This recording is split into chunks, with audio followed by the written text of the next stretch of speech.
नमस्कार, मैं अनुराधा पालीवाल। आप देख रहे हैं मेरे साथ एबीपी न्यूज। आइए नजर डालते हैं आज की खबरों पर।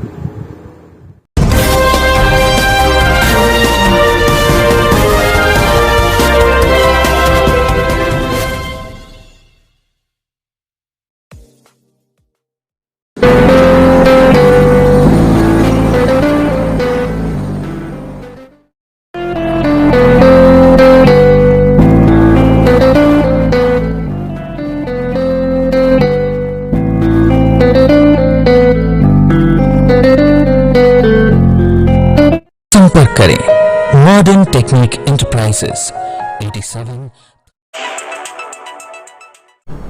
मनोहर सिंह जी, आप व्यापारी नेता हैं, ये बताइए कि जो 5% टैक्स लगाया आटे पर और खाद्य पदार्थों मतलब दूध दही पर भी, तो इससे कितना फर्क पड़ेगा व्यापार पर, कितना फर्क पड़ेगा गरीब की जेब पर? ये भाई साहब बेहद दुर्भाग्यपूर्ण है कि केंद्र सरकार ने खाद्य पदार्थों पर भी टैक्स लगा दिया, जबकि केंद्र सरकार को पहले से ही भरपूर राजस्व की प्राप्ति हो रही है। ये लगभग 1,49,00,000 रुपए का राजस्व इनको हर माह मिलता है। अब इसके बाद भी खाने पीने की जैसी छोटी वस्तुओं पर, जो कि एक आम आदमी के ज़रूरत की चीज़ें हैं, अब दूध जैसी चीज़ है जो हर घर में हर परिवार चाहता है कि उसको कुछ दूध मिल जाए, दही मिल जाए, और खाने की जो चीज़ें हैं, मैदा है, ये सब चीज़ें हैं, इन पर टैक्स लगाना बहुत ही गैर ज़रूरी है। मैं समझता हूँ इसको तुरंत सरकार को वापस लेना चाहिए। अखिलेश गर्ग जी, आप व्यापारी नेता हैं, अच्छे नेता, कद्दावर नेता हैं, ये बताइए जो 5% आटे चीनी पे और दही पे जो टैक्स लगाया है, दूध दही पे और रबड़ पेंसिल तक पर लगाया है, इससे कितना प्रभाव पड़ेगा जनता पर, गरीब जनता पर? देखिए, जनता पहले ही संजय जी महंगाई से त्रस्त है पूरी तरह से, और न केवल महंगाई से त्रस्त है, भारतीय जनता पार्टी द्वारा जो कुशासन चलाया जा रहा है उससे पूरी तरह से जनता त्रस्त है, और यह जनता पर दोहरी मार का काम करेगा।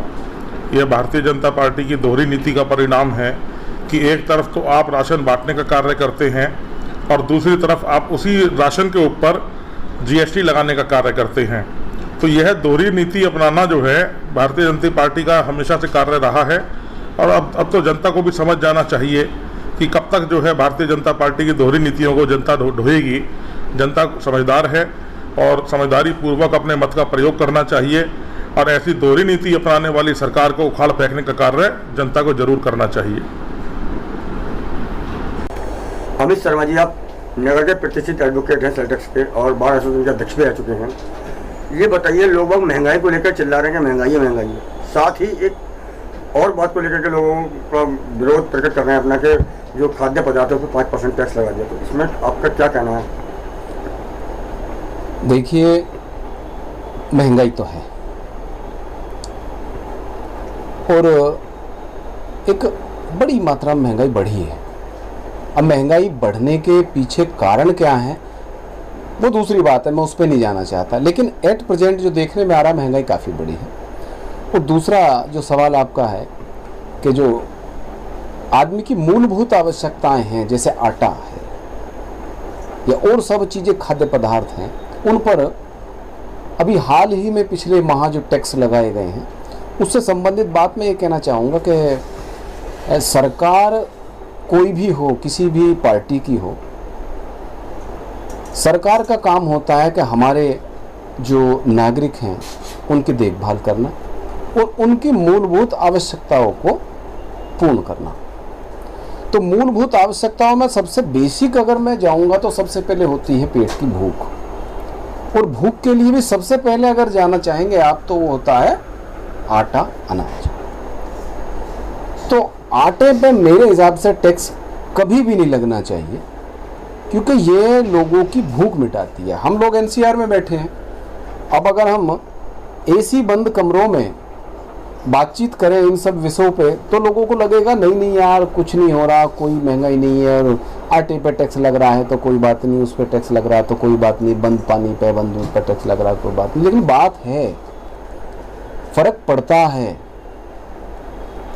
अब एनसीआर से थोड़ा बाहर निकलो ना, लोगों से मिलो ना, लोगों को देखो ना, जो रोज ही कमाते हैं, रोज ही खाते हैं, कई बार उनकी दहाड़ी भी उनको नहीं मिल पाती है, तो उनको खाना कहाँ से मिले। मतलब आपके कहने का मतलब ये है कि गरीब की जेब पर इसका खासा असर पड़ेगा और बिल्कुल असर, और महिलाओं की रसोई का बजट बिगड़ेगा।